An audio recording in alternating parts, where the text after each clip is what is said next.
Have you seen this article in the headlines recently linking oral sex and cancer?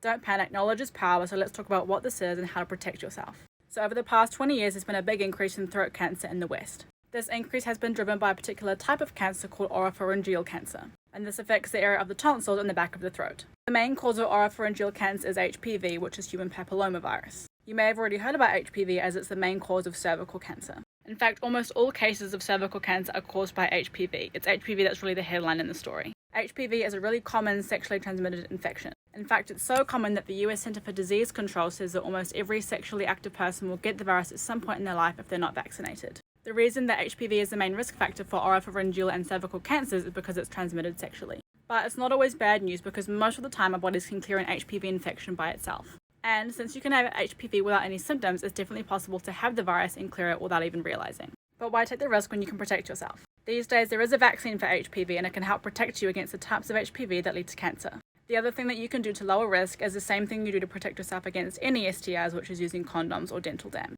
And if you do get it, in terms of treatments, cancers caused by HPV can actually respond better to things like radiation and chemotherapy than cancers not caused by HPV. And while HPV causes around 70% of cases of oropharyngeal cancer, the cancer itself is actually pretty rare. The National Institute of Dental and Craniofacial Research says that only 11.5 out of every 100,000 adults will get oral cancer. Basically, what this means is it's not super common to get this kind of cancer, but if you do, it's often caused by HPV. So you don't need to stop enjoying sex, oral or otherwise, but it does make sense to protect yourself.